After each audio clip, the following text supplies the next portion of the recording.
Hello, everybody, and welcome to the Dead Unicorn, the tabletop role-playing game club.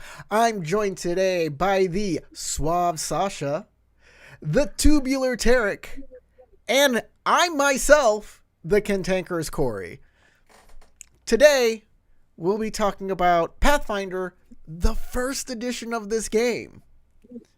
What I'm calling the Grognard's Delight. Because you cannot divorce this game from its origins. Like, its origins are so tied up into it. You know what I mean? Yeah. I don't. I maybe have a different perspective than you Okay, guys, but well, I want to hear. Maybe we'll give you a little history lesson about this. Maybe. Yeah. I've only played 2 Pathfinder campaigns, 4 people, including the GM, and with both campaigns were with the same group. So I have a very limited experience with Pathfinder. Let me find... Oh my god, I gotta go all the way back. Let me find... Okay. So, basically, way back in the day, in like, all the way back to the year 2000, I think. The year 2000. All the way Before I was back... born. all the way back to the 2000s. The big edition then was 3rd edition Dungeons and Dragons, and it had the open game license. The open game license we have today, and I am not getting any. I hope my stream is streaming. Uh-oh. Yeah, you're streaming. Okay. 3rd edition was huge. People loved this game, and because of open game license, so many different developers were making stuff for Dungeons and Dragons. From a World of Warcraft role-playing game, to Spycraft, the role-playing game, to a Dungeons and Dragons version of Legend of the Five Rings and Call of Cthulhu. Everybody was doing this 3rd edition Dungeons and Dragons, for better or for worse. And then D&D, Wizards of the Coast, scrapped all of it and went to 4th edition. They got rid of the open gaming license. Well, before that happened, so 3rd edition was the thing, and then it was 3.5. Well, They did do a revision. Yeah. They did a revision. It's the same open gaming license. So Yeah. they scrapped the open gaming license, went to 4th edition, and put out a rule set that wasn't very popular. People compared it to an MMORPG or like a MOBA where you have like you can do this power every turn, every 2 or 3 turns or something, or every encounter, or every day, like once a day powers. Yeah, dailies encounter based. Same. And the other thing to mention about the 4th edition was every class became this same template, and they just got different like they were the exact same ability, like do 1d8 damage on your turn, but what flavor of damage determined what class you like. It was determined by what class you were. So if you're like a paladin, and you do 1d8 of like radiant damage per turn with this ability, and if you're a cleric, you also do 1d8 of whatever damage. Yeah, every class. And if you're a wizard, you do force damage or whatever bullshit. So you just do the same thing, different fonts. It's exactly, everything got made so generic that it was like it really was lame. But it was like you had no real identity for each class. They basically did the same things with very minor, like they were based on roles, right? You had a specific role. Popular. Anyway, this isn't a 4th edition thing, so I'm not gonna get in too deep. It was unpopular. Super generic. It was unpopular, but there was an open game license, and Jason Bullman, he was the editor of Dragon Magazine. Dragon Magazine was one of the 2 big role-playing game magazines. There was Dragon, and then there was Dungeon. Magazines... And that's all you had. Because of the internet... those magazines were kind of going away anyways. But he wrote a lot of good stuff for 3.5. And... he wrote an entire campaign setting. Yeah, called Kingmaker, right? I think it was actually... Was it called the Kingmaker? Yeah, I thought it was called Galarian or something. Galarian? Like that. I don't know. I'm not sure on that. But it was set in Galarian. It was set in Pathfinder's world. Yes. He was already developing this. He was the editor of Dragon Magazine and was like, you know what? There's so much fandom. There's so much fan outcry for more 3.5 or 3rd edition Dungeons and Dragons content that I'm just going to continue to publish this game. And call it Pathfinder. And then on top of that, he made this amazing role-playing game club around it called Pathfinder Society. That's still around today, and it's like it's an amazing. It is an amazing club. I'm just gonna say it. It's really good. So like they got all of their ducks in a row when they made this thing. They looked at what RPGA did and was like, we're gonna do that but better. And now there's an entire conventions based around it. It's really good. We used to be a part of it, and we used to have a lot of fun. Oh, yeah. The events all the time. I still have my Pathfinder Society member number and everything. Yeah. I still do too. Mm-hmm. Yeah. Yep. Why did we stop? We'll talk about that a little later, but there's a big reason why me and Tarek stopped doing it. Sasha, what is your experience coming into Pathfinder then? How is yours different than our historically accurate based? Well, listen, what exactly I need to know before I get into that. Like, you started this by saying that Pathfinder First Edition is entrenched in Grognarditis, and I feel like you haven't elaborated on that. Grognard's delight. What does that mean? So, I need to know Grognar is a person who will play older editions instead of the newer editions, right? They don't like change. They hate it. Is that what Grognard means? I've never heard it used in that way. They're like the hard, crunchy people, colloquially used to describe people who are also like much more mechanically focused and crunchy focused than like RP. They're the go down into the dungeons and dungeon crawl your way through the older 3rd edition tactical simulation. 3rd edition has a lot of that too. Yeah. But first off, it's like these people are used to this system and they want like the 3.5 experience. And Pathfinder did that, and then it tacked on a couple more rules. I would say unneeded rules. Yeah. What? I don't know. I think some of them were necessary to like clean up some of the 3.5 like loopholes and problems. And some of them were just like there's the whole concept of feat tax too in Pathfinder First Edition. We'll get there. Okay. But mainly like this just keeps the 3rd edition alive. And when Pathfinder made the jump to 2nd edition, I got really into. I bought 2nd edition books. I wanted to play it. I went online, started asking people rules questions. No one was talking about 2nd edition online. Yeah, everybody was no one wanted to move on, and they didn't for a long while. Paizo had to really push 2nd edition, and like I would ask 2nd edition questions the first year that game came out, and I would get crickets coming back to me. It was. It was kind of disheartening because everybody was just there was like a handful. You think that's because the people who play Pathfinder are people who didn't want to move on from 2.5? That's exactly what I think. Of the game.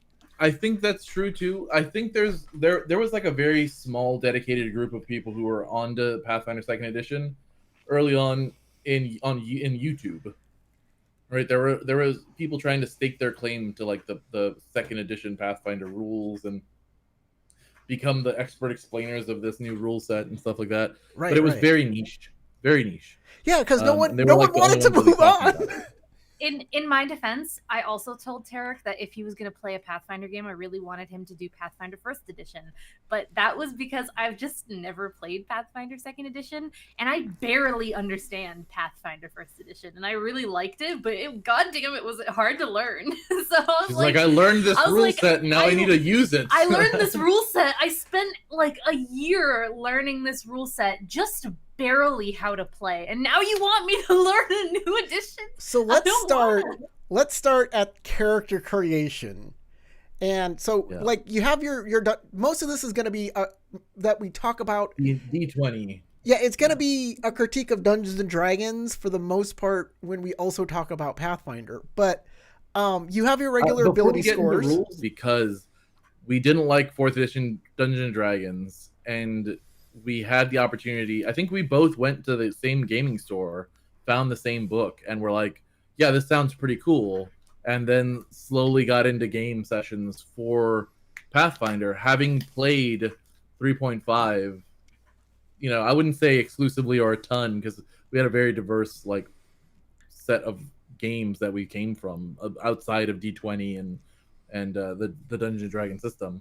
But we had played Dungeons and Dragons, and there was a kind of itch to come back into that world that 4th edition just was not scratching for us, and so Pathfinder became the game that we kind of got to get into the game. We're let's do it. Yeah, Let's do it. we got to get into it. We're in character creation. Races on page 20. I just want to point out that they put every race when they're talking about which race you want to play. They put them all in their underwear, and that's a great bold choice. I love it. That is definitely bold, and I respect it. Yeah. If they made a website, they needed to make them spin. You know what I mean? Like in a video game. Yeah. In But the what I do like is they all have like height charts behind them, so you can see kind of like where the average of each one is. Yeah. Otherwise, all of their race traits and everything. Feel like height, weight, and average lifespan belongs in every RPG when you have like different types of like origins. Races, yeah. They stopped calling them races in 2nd edition. They're now ancestries. Yeah, which I think is nicer. And then we get to classes. Now, to make a character in Pathfinder, it will take you perhaps maybe a day. Maybe more. There is so many options. And it's not just like, sure, you look at Barbarian here on page 32, and it looks pretty self-explanatory. You have your base attack bonus, your saving throws, and your special abilities for each level. But that's the easiest part. The hard part is all of the weird little fiddly stuff that goes along with it. Your feats, which they produce more feats every single book. So the list of feats is so big that it feels insurmountable. And I believe choice paralysis. I remember that was a big problem. I believe everybody gets a feat to start with, if I'm not mistaken. Yeah, and then humans get 2. I'm gonna turn it off and turn it back on real quick. I'm sorry for people watching. No, it's back now. I'm getting inconsistencies, but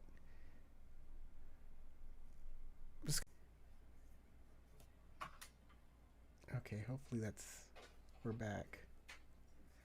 Okay, we're back. Yes. We are back, I believe. Okay. So, the part of the character creation that's so hard is you get a feat, and the feat list is when we first started playing, the feat list was a good size, right? You mean like the player's handbook? Player's handbook, maybe the advanced player's handbook. AP. You think that maybe a way to fix that would be for like, I feel like maybe they thought about this when they were deciding how they were going to put stuff out, and I feel like that conversation was something like, well, if players feel overwhelmed by it, the GM just needs to limit what feats can be used, but maybe by book or something, and then say this is what feats we're going to include. But Pathfinder is has like kind of like a stigma for being like D&D 5e is like baby's first RPG, right? And then Pathfinder is like, oh, now you're a grown up, you've matured, you can play something for adults that's complicated and requires more thought. Scream if the GM was like, no, you can't. You can use feats from this one book because we have a new player who is overwhelmed by the sheer amount of options. We can only accept stuff from the mean? core book. And there were people who did that too, where they were like, limit it to core rules and APG. I bet right? people would rage. You only get the Advanced Player's Guide. You only get the core rule book. Anything outside of that, you can't use. No ultimate combat, no ultimate magic, no ultimate race guide, no blah, blah, blah, blah. That would be a great idea if we weren't in a thing called Pathfinder Society. Yeah. See, this is one of the reasons we left Pathfinder Society. It got too big. We couldn't do anything anymore. And if you didn't do anything anymore, if you didn't make your character a certain way, other people in your party would get mad at you. Get frustrated. Because didn't you get the weren't thing optimal. from the newest book? Why don't you have this thing? What's going on? Yeah. Why are you a You don't- suboptimal character?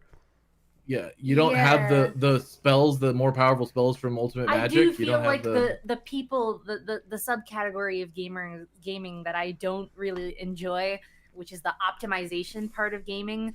I feel like if that's a problem in D&D 5e, it would be a much, much bigger problem in Pathfinder. I feel like that's where the people who really, really want to optimize go. It is, and that especially scares me, and I want them to stay away from me. I'm just here to roll my little math rocks and play in a story. It is even worse because of how many books and adventure modules and like expansions there are to go through. So if you're newish to Pathfinder and you're in a world or in a game where all of those options are on the table, you will both have choice paralysis and the fear of like inadequacy not being good enough.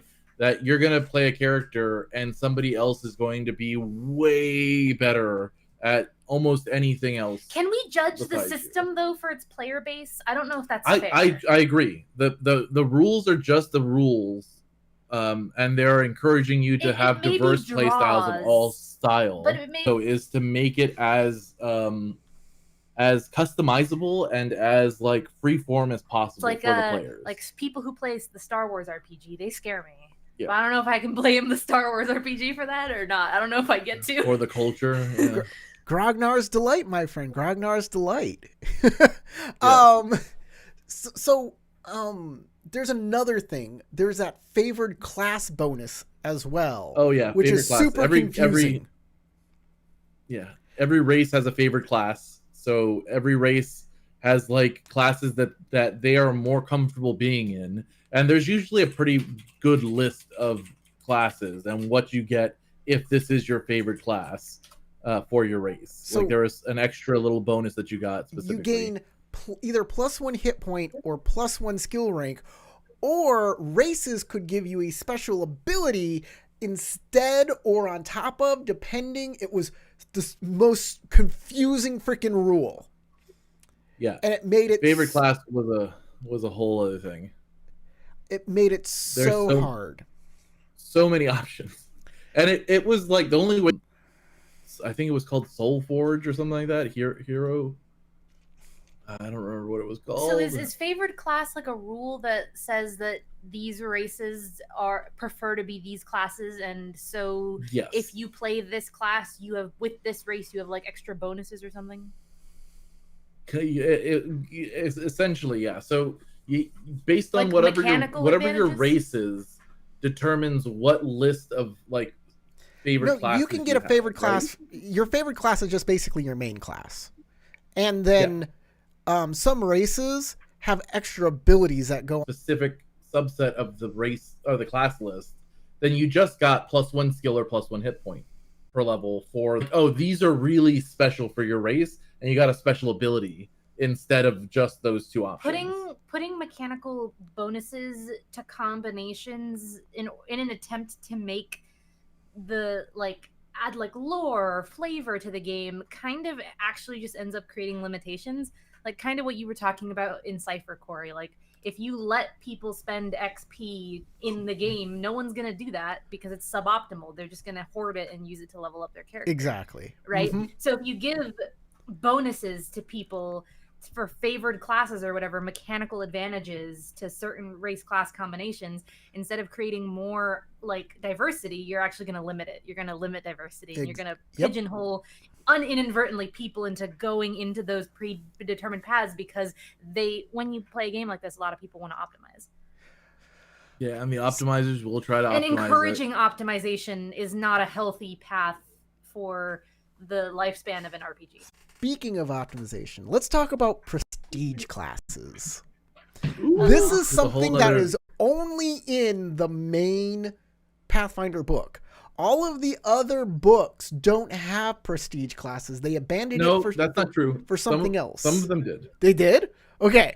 Yeah, some of them really did. Trust me, because I played a lot of prestige classes that were in those other books. They were few and far between, though, because they abandoned the prestige classes for something else very early on.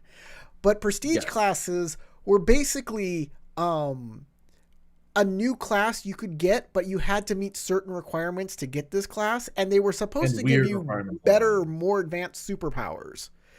But that's not always the case. Some of them were just mainly flavor, but Yeah. some Most of of the them were flavor. requirements were so specific that you had to be a certain thing in order to get into it. It was Dude, the thaumaturge. Ugh, the thaumaturge was the one. is You it had in to the main have book? arcane special. Yeah, thaumaturge is in the main book, but you had to do Eldritch. like a wizard, and you had to be both like fifth level in both classes at least, or something like that. And then you could take thaumaturge, and it would give you access to basically every spell type in the game. Mystic going forward. Theurge is what it says here.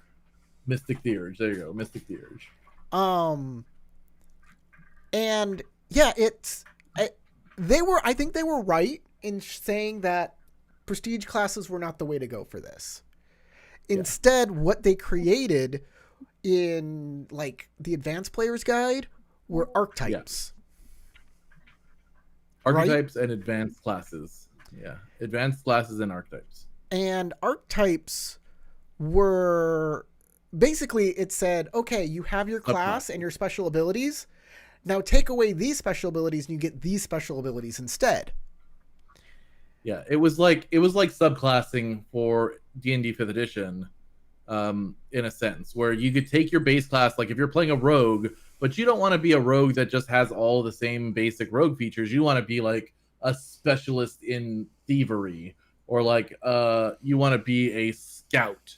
Then you could give up some of your rogue abilities and instead get these extra special abilities that focused you down even more into that type of your class. Yes. And then they introduced advanced classes as well, which were, you had your base set of the common, D&D classes, your barbarian, your bard, your wizard, your fighter, your blah, blah, blah, blah. And then they introduced advanced classes, which were like the magus, the alchemist, the what else am I thinking of? The summoner, they had a bunch of different advanced classes that you can then take as well that were a little more complicated than your base classes, but also had really interesting new mechanical advantages. So you're talking about this like, yeah, this is kind of neat and kind of cool. But on the other hand, it takes character creation a long, long time. Because now you're looking at... Yeah, it makes it way more complicated. Oh, hell yeah. But it gives more choice.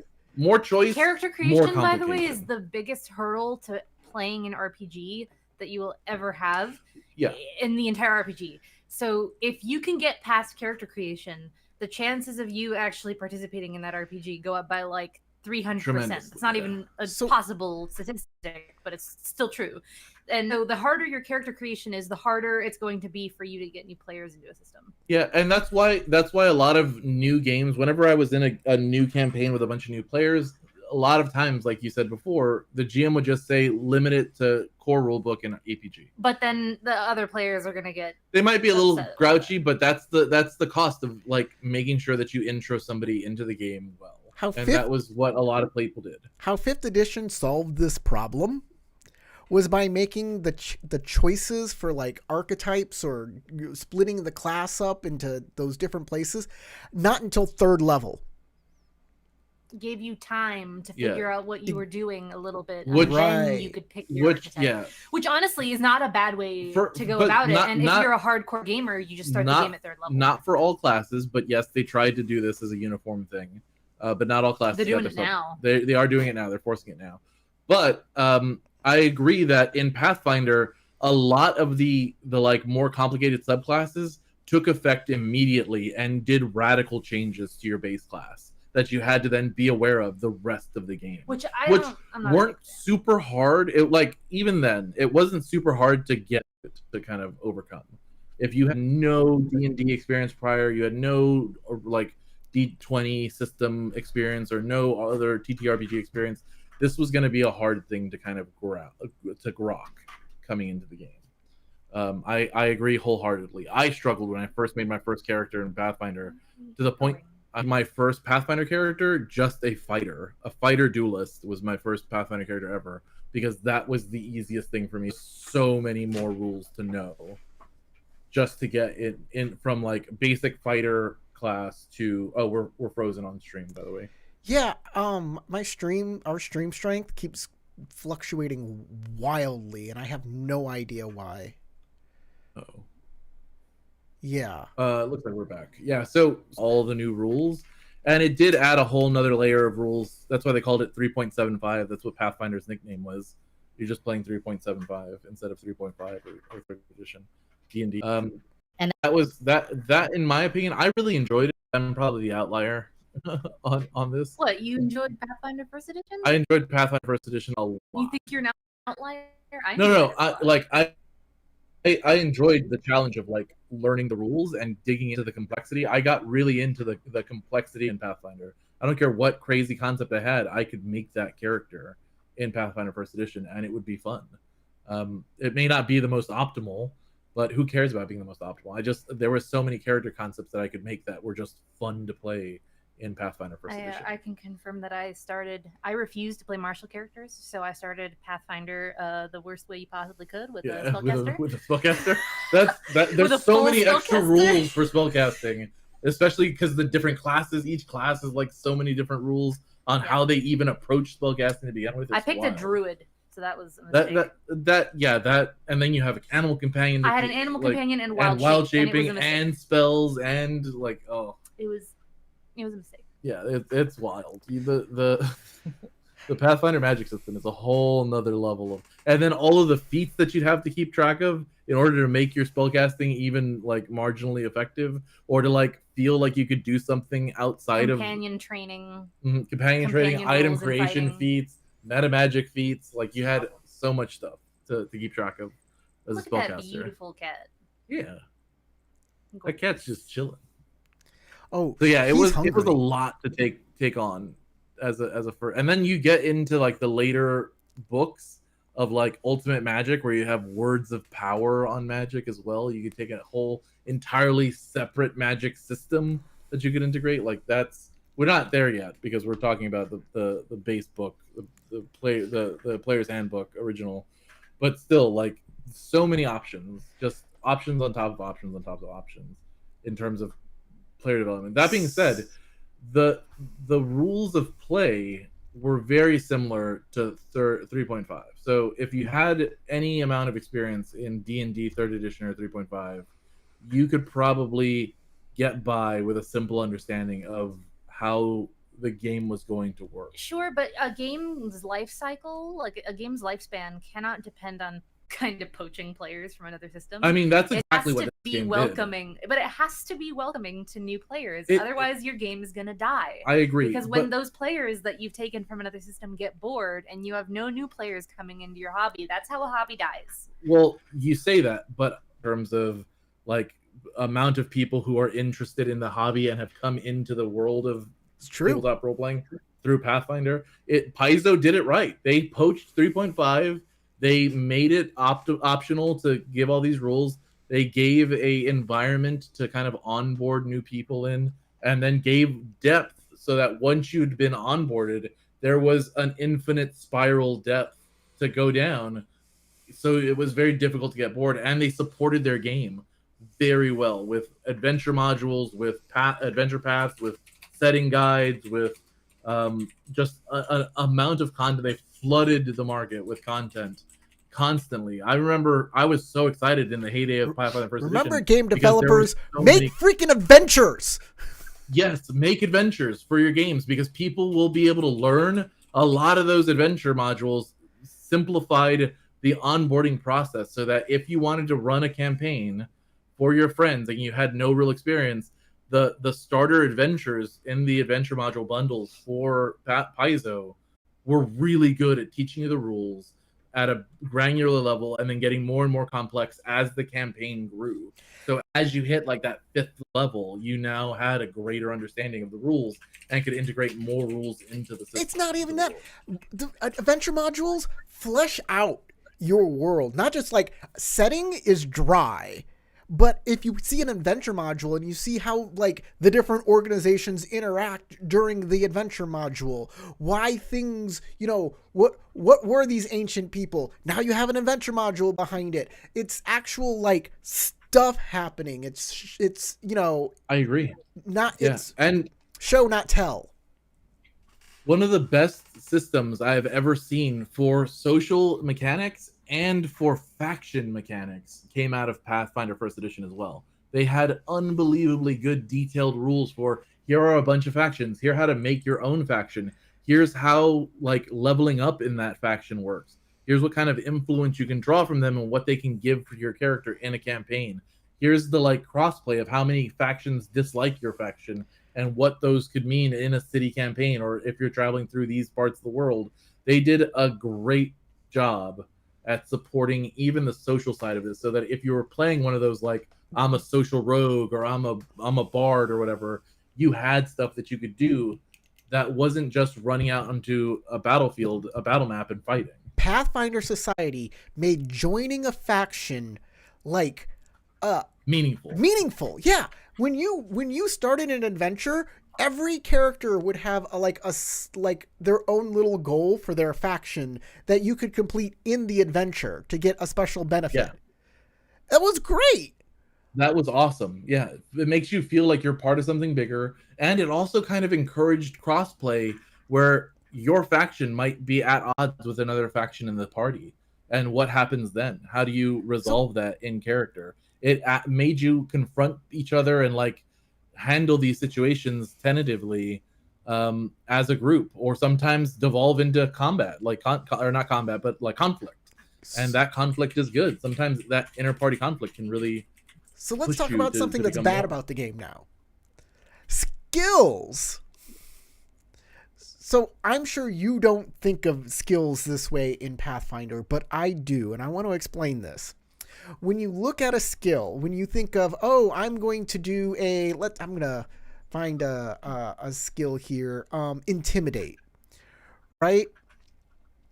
It breaks down granularly what intimidate does. And then more books come out, and now there's more uses for this skill that are broken down granularly. Like, heal, you can do first aid, you can do treat wounds, you can treat deadly wounds, treat poison, treat disease. Each one of these things are different, and you have to read it and know it. It's like so many game masters ignore all of this. They don't care. They just give more arbitrary values for doing all of this. Exactly, and that's what you kind of want, but in reality, there are granular rules to all of these skills.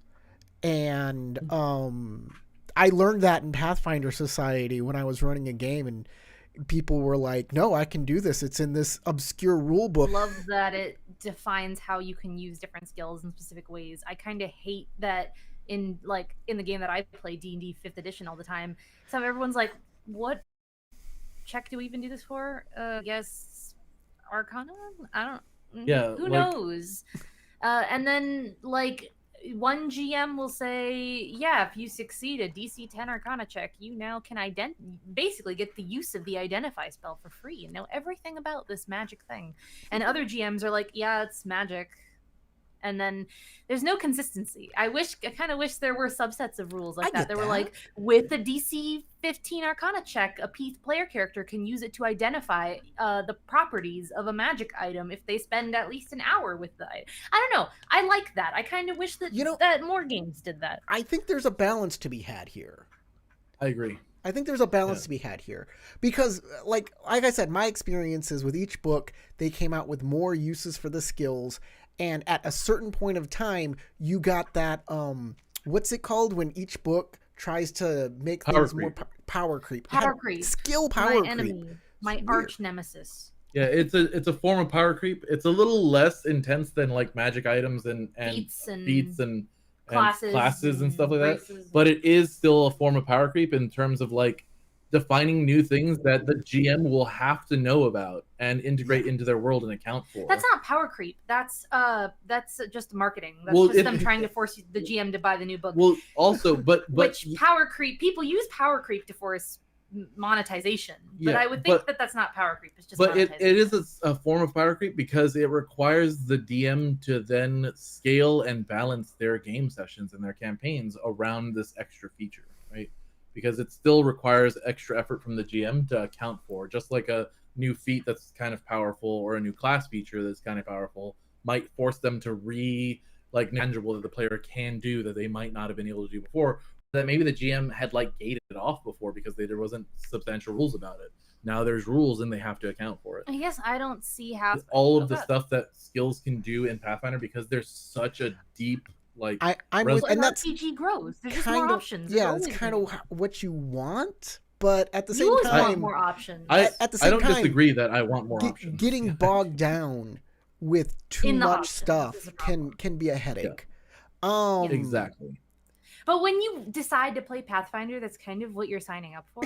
Kind of, makes yeah. sense. That's what you're signing up. Kinda That's is. what you We're want. going to be having our Pathfinder 2nd Edition campaign starting soon, so we're all signing up for that. My character is practically wearing lingerie, apparently. I think I'm going to also hit a controversial issue because I don't like this, but maybe y'all do, like with skills. Like I said, Pathfinder introduced some new rules, some that I think don't have no overcomplicated things that just didn't need to happen. And my biggest gripe is the combat maneuvers, CMB and CMD. I want to know what you guys think about this. I don't. Can someone remind me what CMD I will. and CMD I'll run is? it through. I don't remember. So there used to be tactical feats in Page 3.5, 198. which were like your trip, your sunder somebody's weapon, your grapple, your like all of these different things. They were things that usually fighters did to try to control the fight, right? And they created a new rule system for managing this, because before, if you had the feat, you just kind of did it. Your enemy had to do a saving throw. If they failed the saving throw, you broke the weapon. I don't think it was a saving throw. I think it was just like a touch attack or it was a saving throw. You hit them, and then as soon as you hit them, you activated your Sunder feat, and then they had to roll a save, like a Constitution save or something, versus your Sunder feat, or a Dex save versus your trip attack, and then they would suffer the You totally forgot those don't. It was Fortitude, Reflex, and Will saves. Those were your three saves. Sorry, you did your Fortitude check. You did your Reflex save. You if you fail, you get screwed. You get the bad effect. In Pathfinder, they rolled up those rules into what was called combat maneuvers, and combat maneuver. Like you had your combat maneuver bonus and your combat maneuver defense. Yep. And your defense was like an AC against all of these combat maneuvers, and your combat maneuver bonus was the roll bonus you got when trying to do these. And so if you were like a wizard or something, you sucked at these completely. If you were a non combat focused class, you sucked at these. If you were like a monk or a barbarian or a fighter, you were going to like successfully grapple anything. So it's on screen right now. CMB, your base attack was your base attack bonus plus strength, so basically like an attack roll, but also there were size modifiers that could go into it. And of course, if your class said add something to CMB, or you had a feat that said do it, you could do that as well. And like monks did. Monks got a bonus to this. And CMD was 10 plus strength plus dexterity plus the size modifier, which made basically trying to do anything with CMB extremely hard because you had to get above their strength and dex. And you had to roll a d20, add your base attack bonus plus strength, but they get to defend with both their base attack bonus, their strength, and their dexterity on top of the size modifier. Yeah. And so if they had decent dex and strength, it was going to be very hard to do it unless your character specialized in doing this. And there were ways to do that, but they were still like it was going to be a feat tax, like I was saying before. Meaning, if you wanted to do this well, you're gonna have to take a bunch of extra feats in order to get your thing up, or you're gonna have to be a class that's specialized in it, like the brawler. Monk, or like there was a bunch of different classes that did, like I think barbarian also got some bonuses to this. But if you were going up against somebody who was also good at this, then it was just like a toss up. And a lot of enemies had absurdly high. Absurdly high. It was basically useless to use this kind of stuff against NPCs. Oh yeah, traps in Pathfinder are so freaking deadly. Oh, they're unbelievably good. Holy And Very swarms, scary. swarm monsters were unbelievably scary too. You You got fail- a swarm of bugs, you're basically dead at first You level. fail- Like, Like I'm a second level character, and I fail my reflex save for a sword trap. A sword comes out, and suddenly I'm taking 6d6 damage from a sword, and I'm like, how is this? I can't do 6d6 damage with a sword. A 20th level fighter can barely do 66 damage. What's going on here? it's insane.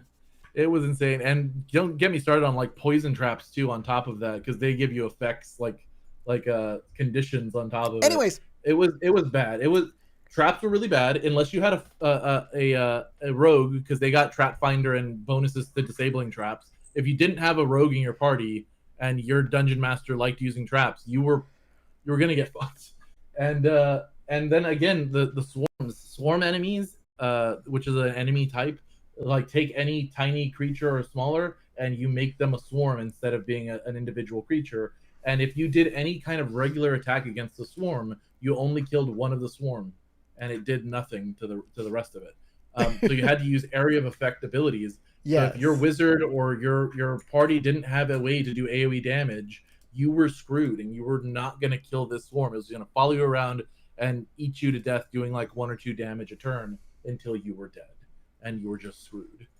Which happened to me a couple times in Pathfinder Society, which was like, oh yeah, we're a bunch of level 1 characters in this Pathfinder Society mission, and a swarm came. Oopsie. It could be pretty brutal. CMD, CMB. Oh, we're paused again. Man, okay. I see it's live. CMB, CMD. Are we for it, or was it something that didn't need to be fixed? I think so. I like the fact that they kept some of the tactical abilities in place, like the ability to charge and push somebody out of the way, or to like trip somebody and make them prone. But I think that the rules around enabling those became way too complicated, because they even had like feat chains that you could go down to make your sunder attempts way more powerful and do extra rule stuff and stuff like that, which is interesting. But you like, can just at the do that. end of the day, You didn't need CMB or CMD to do that. You could have just done it with the Yeah. old rules. exactly. At the end of the day, you could have gotten the same amount with the old rules, and then like D&D 5th edition does, give us an athletics check versus an acrobatics check. Yeah, if I you're mean, wanting to do something like there were trip better attack or ways something to like do that, this and than you're this fine. rule. I didn't Yeah. like it. You could have simplified this and avoided a lot of unnecessary headache. I agree. So we got I about like the abilities. I don't. I just really love how the rules are set up to really allow you to explore non-combat in like a D&D type of game. I really like social situations and social encounters and intrigue and puzzles and all those sorts of things, and I feel like they're the most neglected thing in D&D 5e. When it comes to D&D, it's like, oh, you want puzzles? Make them yourself. We don't provide you any rules with this, by the way. You want to make any traps? We don't really have any rules for that. We just have a tiny little chart, 5 lines, that suggests a DC with a word that says easy to very deadly. And that's it. That's all we're going to give you. Figure the rest out. Oh, you want to have any kind of like social encounter? You want to do like a murder mystery? You're going to have to homebrew an entire system for any sort of social encounter you want to have, because we don't even have skill checks. I'm gonna 5th edition does have a social system where you have demeanors like from friendly to hostile, and it tells you how to manipulate that and how far you can go, what a character will do at each one I will of those. say that is an optional rule an in optional the DMG that is proposed and never formalized. Oh, okay. Yes, and it is not. It's an optional rule, and it's once again a 5-line chart. Like there's less than 10 words that make up that entire little chart. So I don't know that you can say it's a rule or it's anything fleshed out, or it's like just an it's a optional- suggestion. Yeah, It's you a could have suggestion all of on your something you're gonna NPCs have have to a- homebrew in order to actually You're make still going it to need mean to do a anything. lot of extra, Tara, and you then have to do formalize so it so much that work. if you're playing with a bunch of different GMs like the way we do, then how do you get each GM to commit to using those rules? It becomes like a headache. Tarek, That doesn't matter. The point just is that I feel like in Pathfinder, I've had the most fun doing things like social scenes and like just storytelling for storytelling's sake, not necessarily just like combat. I really enjoyed playing like a social character in Pathfinder First Edition. I think it was really fun. Tarek, favorite part of Pathfinder First Edition? Depth and freedom of creativity, and a magic system that just won't quit. I loved the Words of Power. That was one of my favorite things I've ever experienced in any kind of game, where you could just make up your own spells on the fly, and as long as the DM like allowed you to use those Words of Power and you talked it over, you could literally have endless possibilities and fun all day. Like, that was super great. My favorite part of Pathfinder is the friends I've made playing Pathfinder. Seriously, Pathfinder is the friends we made along the way. It is. It really is. In It Pathfinder Society, I got friends making Pathfinder Society. That's true. We made a lot of friends. I got laid Pathfinder Society. I mean, that bumps it up to at least A tier for Corey. Right? I mean, no joke. I heard some of the stories about Corey's escapades in Pathfinder Society. If we ever end up reviewing Star Wars 5e, then it also has to hit at least an A tier for me and Tarek. So let's go to tier list. I'm going to put the tier list up on the board. So all we've done so far is Legend of the Five Rings. I put that at C tier. Pathfinder First Edition. I was so shocked that you put it at C tier. Honestly, really? While I wasn't here. Yeah. People said B. A lot of people said I was wrong. I should put it at B. I think you're wrong. I think it should be put at B tier too. I suggested B tier, but I got convinced by Corey being like, I think you're being a little too generous. I agree. L5R is a wonderful like world and setting, and the system isn't bad. It's really fun. It's a really fun game to play, and we do enjoy playing this game a lot. Don't get us wrong, but I agree that it's a masterpiece of an idea that is very messily delivered through the newest. I think there's I had so much to say about L5R. I feel bad that I was sick and I couldn't join y'all on that one. So Pathfinder, I'm sure we're gonna go with A or B somewhere in there. I'd like to know what you think, Tarek and Sasha, before I tell you what I think. Pathfinder, for me, and this might be a nostalgia vote, was an A. I have played so many Pathfinder games in my life, and I can only think of one campaign that I played that was unfun. And that was because it was simply just a like dungeon crawly thing where every game was combat and our characters died constantly because the GM did not have a great like understanding of campaign development and like story progression. But other than that, in like the 10 plus years I played Pathfinder games in first edition, every game I had a lot of fun with. I had a blast role playing with you and your crazy character concepts. It was always fun. I always had fun with that game. I can't think of a single time where I could be like, this game sucks. Have you teased our character art on the Patreon yet for Tarek's No, campaign? I haven't done anything because I'm waiting for Tarek. I'm waiting for Tarek, man. Tarek, we've got to go. We want to do a second edition Pathfinder Let's Play on our sister channel. Let's figure out how to start next week. Let's do it. I'll put it on the Patreon. Patreon members, you're getting some art. You're getting some character art coming your way this week. Woo! It's coming. Okay, Sasha, do you agree it should be an A? I feel like it could be an A or a B. I have a very limited experience. Like I said, it was like 1.5 campaigns, 3 players, 1 GM. My experience is very narrow, but I did have a really good time when I played it. It was confusing, which is why it's not like, I don't know, did you put an S tier? Yeah, there is an S tier. There is an S tier. The thing is, I don't think I can put it. I can't think of a single role-playing game that is S for me. Everything has problems.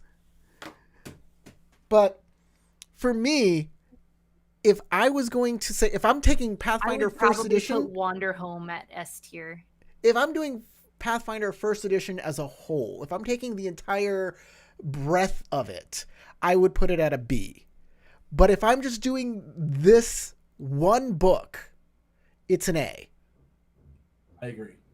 So are we saying that this is for Pathfinder First Edition the core rulebook, or is this Pathfinder First Edition as a whole that we're? Core rulebook. We have to be fair. We only did the core rules Is it for okay? Fair to only say core rulebook? Well, because we're only reviewing. It's not like we're going to go and review the rest of Pathfinder. I don't First think we Edition, are right? either. Yeah, so we got to Probably kind of not. take it as a whole. I feel like it's not fair any other way. If we're gonna isolate these, We're into rating just the doing core rules editions and the and games. rating the edition, then if you're gonna say as a whole, feel free to rate it a B because of how complicated this game can It's get. very complicated. That's what knocks it down from A to B. Complication and like. There's a very steep learning curve. I think if you are the kind of person with which complexity does not dissuade you from trying to dive in and be creative and follow the system, this would still be A. But if you are someone who any of the things that we talked about in terms of the extra rules, the like feat chain and optimization being a big thing, gives you trepidation, then this is probably going to be a B or even lower tier. But for me, I think I'm still going A. Tarek, did you lean away from your microphone, by the way? It fell over actually. It turned away from me. My apologies. Did you not hear any of the things that I just said? We did, just very distantly. Just very poorly. My apologies. I did not notice that it rolled away. So, tell us what you think. Did we mess up here, or are we dead on with our assessment? What games do you want us to look at in the future? I know we want to do an Avatar: The Last Airbender review. Somebody wants us to do Cowboy Bebop. I do not have that game. And I was not part of the Kickstarter for that game. So I got to figure out how to. Is it fair for us to review and rate systems that we haven't even played? We'd have to do the one shot. We have to run a one shot. We have to play them. We have to. Here's the thing. At least. Do we stream the one shot? Is it just for patrons?